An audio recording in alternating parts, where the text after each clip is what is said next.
नमस्ते बिटियो, खुश रहो बिटियो. Today's topic is various kind of doses in homeopathy. Posology part 3. Various kinds of doses. Dose. It is a quantity of particular medicine to be administered to an individual at a time. According to homeopathy, a dose is the particular preparation of medicine used the quantity form of preparation and administration of the medicine. Maximum dose. It is the largest or maximum possible amount of medicine which can be taken at a time by an adult without endangering his life. In homeopathy, large or maximum dose should not administered for treatment except in cases of primary manifestations of the sora, psychosis and syphilis. Here, large doses as well as repeated doses of the indicated medicine are to be administered. Fatal or lethal dose. It is also known as toxicological or narcotic dose, which can cause death of living being. The amount of such a dose is usually toxicological or narcotic, which can be fatal, even cause death of a living organism. The fatal dose of milder narcotic or poison will be obviously more than that of a stronger narcotic or poison. Minimal lethal dose is the smallest dose that has been recorded as fatal to a healthy person. Fractional or divided dose. It is a fraction of full dose which is to be taken at short intervals. Booster dose. A dose administered subsequently to enhance the action of the initial dose. Physiological dose. A dose which stimulates the normal physiology or functions of various systems of organs of our body. The symptoms thus appearing are known as physiological symptoms. Dr. W. M. Borick, in his A Compound of the Principles of Homeopathy, states it is the physiological dose, that is, the dose large enough to produce symptoms. Opium constipates the bowels, produces insensibility. For these purposes, a recognizes fixed quantity is necessary, not less than one half to 1 grain. This constitutes its physiological dose. Physiological dose is a sufficient quantity and strength of a drug to produce a definite predetermined effect or group of symptoms. It bears these characters. It is injurious to patients. Its action toxic in nature.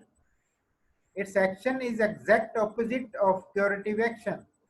It is never employed in homeopathic practice for curative purpose. Infinitesimal dose.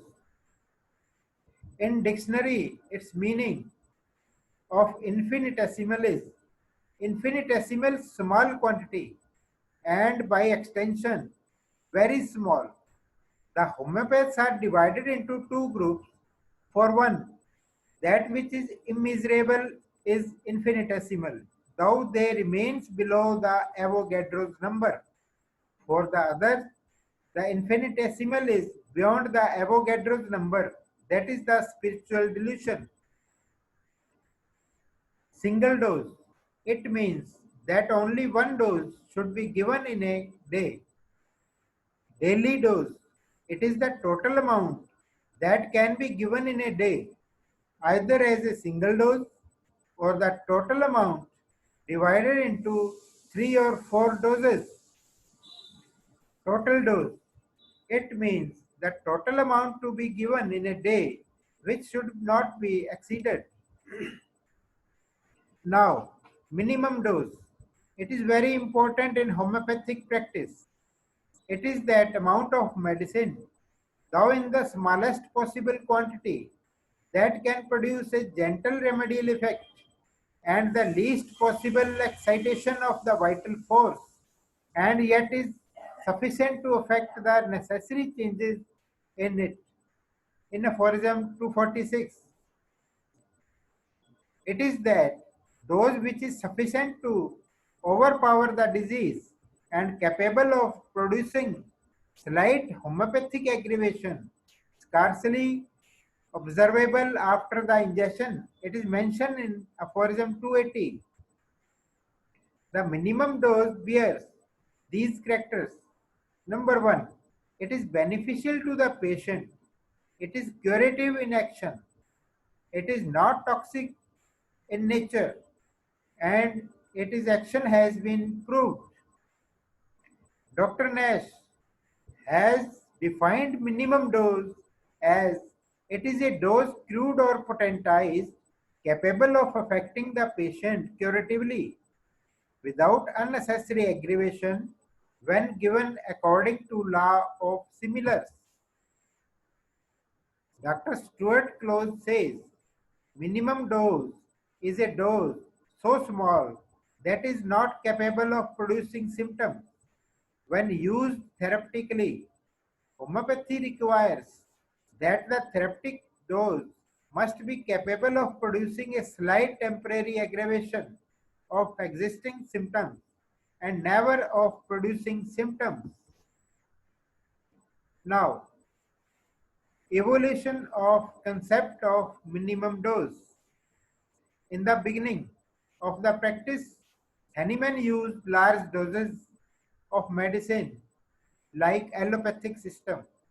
In 1786, he used large and repeated doses of mercury for Luis Venera. 1796, he prescribed Veratrum album for bronchial asthma, 3 grains every morning for 4 weeks, and Arnica montana, several grains for dysentery. In 1797, he prescribed 4 grains of Veratrum album once daily for colic. He also prescribed Ipecac, 4 grains of Nux vomica, and half dram of Cinchona, different cases. 1801. Here we get the first indication of infinitesimal doses. 1830. He stated that the smallest dose is sufficient to cure disease and there might have been severe aggravation following large dose of medicine.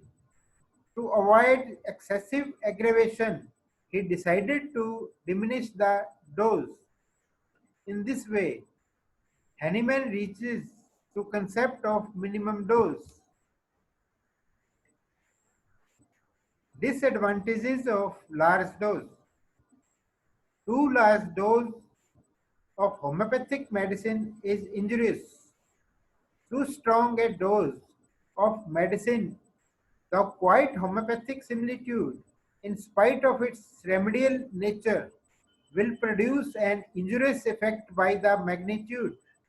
Its qualities as well as its homeopathic similitude will produce an unnecessary, too strong impression upon the vital force, which acts on the most sensitive part of the organism, already most seriously affected by the natural disease. It is mentioned in aphorism 275. Produces violent medicinal disease. The too large doses of an accurately chosen homeopathic medicine, and especially when frequently repeated, bring about much trouble.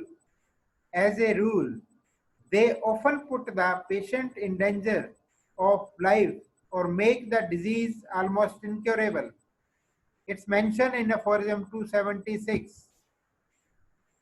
Advantages of minimum dose. In order to act really in conformity with nature, the true physician will prescribe his well selected medicine in minute dose, which is exactly as small as will just be sufficient to overcome the extinguish the disease. Moreover, harm done by the smallest possible dose is so slight that it may be immediately extinguished or repaired by the natural vital force, as well as by the speedy administration of the equally small dose of a more similar remedy mentioned in aphorism 283. A medicine whose selection has been accurately homeopathic must be all the more salutary the more the dose is reduced, the degree of minuteness appropriate for the gentle remedial effect mentioned in aphorism 275. By applying minimum dose, unwanted aggravation can be avoided.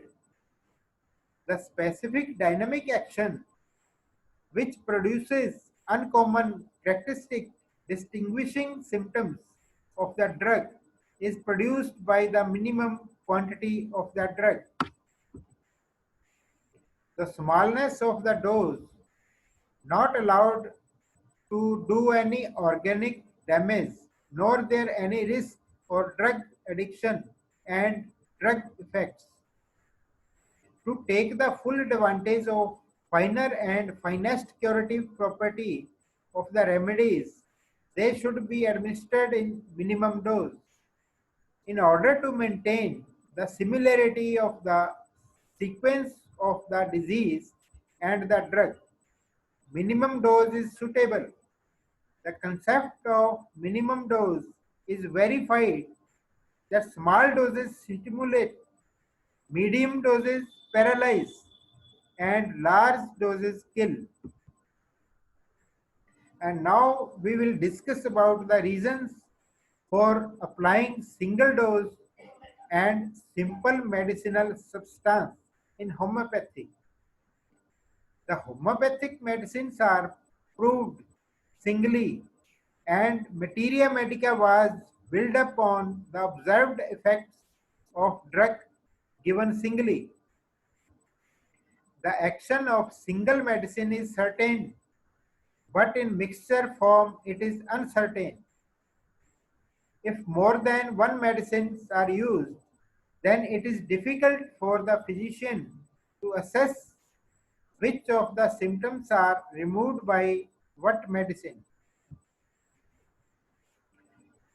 It is quite impossible for the physician to select a medicine of second prescription when more than one medicine prescribed at one time. In homeopathy, cure takes place by secondary curative action. The patient takes more due to reaction of vital force. But if the physician give more than one medicine at a time, the vital force cannot react in 3 or 4 ways. So cure is not possible in such a case. In homeopathy, single medicine is administered in minimum dose for effective cure, but in polyprescription, large doses are usually given, which may be given harmful effect. And last, since we have no proving of combination of drugs, it will be impossible to prescribe them with scientific accuracy. That's all. Thank you, video. Thank you very much.